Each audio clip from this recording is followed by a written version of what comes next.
kutlaması Doğu Türkistan her yerde unutuldu. Her yerde adı çıkmadı. Bir zamanla unutulmayan vatan diye burada anıtladığımız, burada konuşulduğumuz, burada hatırladığımız bize bu arkadaşlarımızdan, bu ülkücü kardeşlerimizden tekrar gurur duydular arkadaşlar.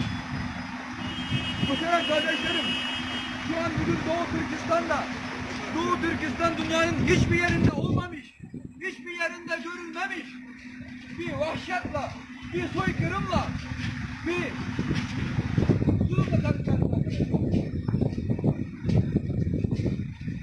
35 milyon olan Doğu Türkistan'da şu an 5 milyondan fazla Uygur Türkleri, Uygur Müslüman Türkleri, Çin yöneticilerinin sözde bir iddialar, ideoloji atılma diye verilmiş Nazi kampına atılmış durumda.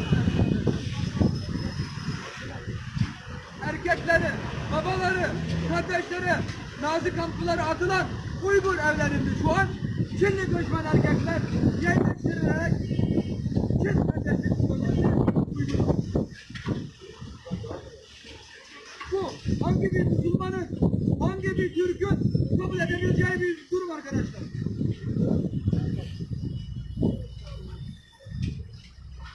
Hangi bir Firavun, hangi bir Nemrut, hangi bir zalim, hangi bir Heccat böyle bir durumu, böyle bir soykırımı, böyle bir vehşeti kendisi işgal etmiş, hiçbir toprakta uygulamamıştır.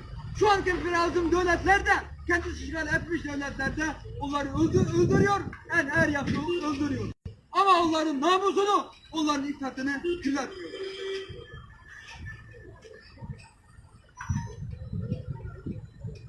Maalesef Doğu Türkistan'da şu an bizim namusumuz olan, iki kere namusumuz olan Doğu Türkistan'da şu an ne insanlıktan söz açabiliriz, ne Müslümanlıktan söz açabiliriz, ne Türklükten söz açabiliriz. Evet arkadaşlar, Filistin bizim namusumuzdur, amanla.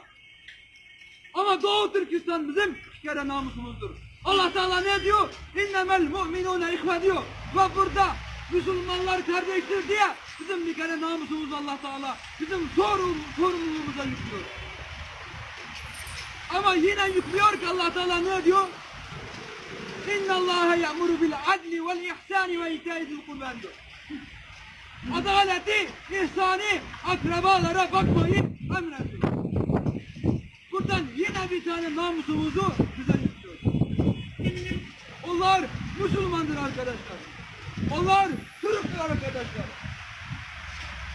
Kıyamet gününde vereceğimiz günde onlar Müslümanlık, onlar Türklük tutuktan bu zulümleri görüyorsa, onlar Müslüman oldukları nedeniyle bu zulmü görüyorsa, onlar Müslüman oldukları nedeniyle bu zulmü görüyorsa, tüm Müslüman alemleri, tüm Türk alemleri bundan sorumludur.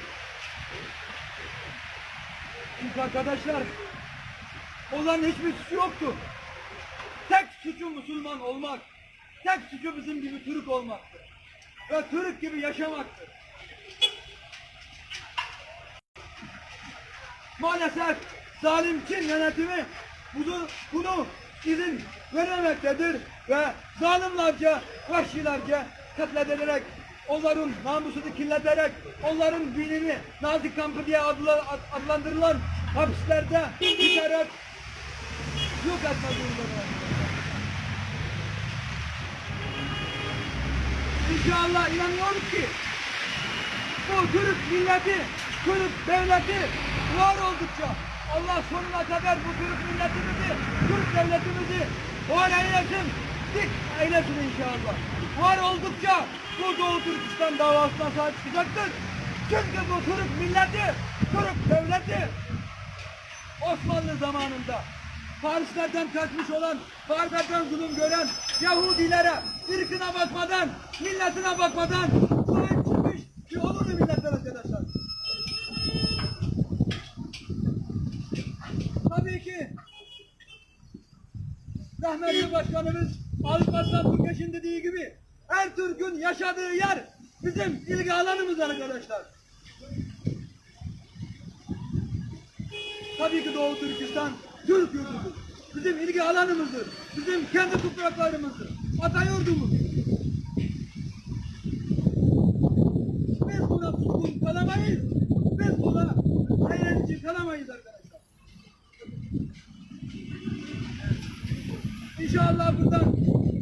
düşmanlarımıza, iç ve dıştaki düşmanlarımıza karşı muzaffer eylemesin diliyorum.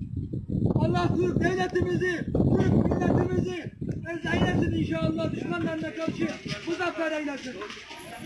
Şöyle söyleyeyim arkadaşlar, Doğu Türkistan halkı kendi bütün varlıklarına Türk milleti varlığı için, Türk milleti, Türk devleti varlığı için fida edecektir. Türk milletinin emrindedir. Türk devletinin tüm Doğu Türkistanlar emrindedir.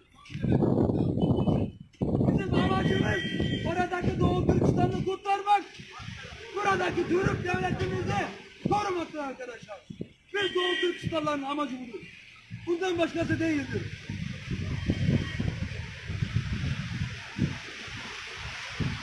Hepinize saygılarımı sunuyorum. Teşekkür ediyorum. Allah hepinizden razı olsun. Sağ olun, var olun. Allah razı olsun. Allah razı olsun.